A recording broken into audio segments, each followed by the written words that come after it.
C'est l'un des engagements annoncés dans le dernier budget fédéral, mettre en place un droit à la réparation. L'objectif, c'est de prolonger la vie des appareils électroniques et des électroménagers en facilitant la vie des consommateurs qui veulent faire réparer leur appareil brisé ou en panne au lieu d'en acheter un neuf. Alors, en quoi consisterait ce droit à la réparation au pays? Les explications de Mathieu Papillon.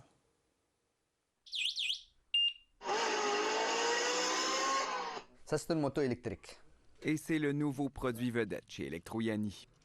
On se trouve pourtant dans un atelier de réparation d'appareils électroniques. Mais les clients se font rares, l'offre doit se diversifier. Et quand j'arrivais ici le matin, il y a comme 7 ou 8 qui m'attendent, clients. Présentement, il y en a comme 5 à 8 clients qui viennent par semaine, pour les appareils électroniques. Selon un sondage publié par Équiterre en octobre dernier, moins d'un Canadien sur 5 a choisi de faire réparer un appareil brisé au cours des 2 dernières années. C'est l'option du remplacement, qui est largement privilégiée. On sent vraiment une volonté de la population, mais un peu une impuissance aussi, parce que justement, il y a beaucoup d'obstacles qui viennent devant eux quand ils veulent réparer. Là. Des obstacles que les réparateurs connaissent trop bien. Qu'on parle d'électroménager. Des fois, ils ne sont pas faits pour être réparés, ou pour le réparer, il faut changer un morceau complet plutôt qu'une simple pièce. Puis ce morceau-là se ramasse à être un prix prohibitif qui fait en sorte que le consommateur a plus avantage à changer économiquement parlant. Ou de téléphones intelligents, comme le iPhone. Tu remplaces un écran, il va te dire que cet écran, c'est pas d'Apple, et à chaque fois que vous redémarrez le téléphone, les messages viennent. Ça, c'est comme des messages et des choses pour dire aux clients, venez juste réparer chez nous, et c'est nous qui contrôlons ça.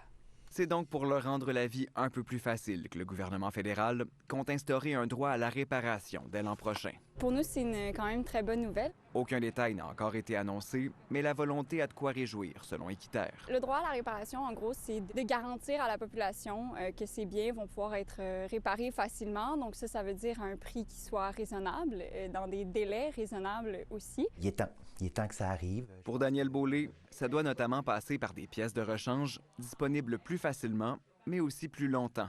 Un manufacturier décide du nombre d'années pour lesquelles il va fabriquer les pièces de rechange. Ça peut varier de 5 à 20 ans, par exemple. Donc, mais malheureusement, quand nous, vous et moi, quand on magasine, ils ne vont pas nous dire, OK, l'appareil A, lui, les pièces sont disponibles 7 ans, l'appareil B, les pièces sont disponibles 12 ans. En France, où on impose déjà un droit à la réparation, cette information doit obligatoirement être divulguée aux clients.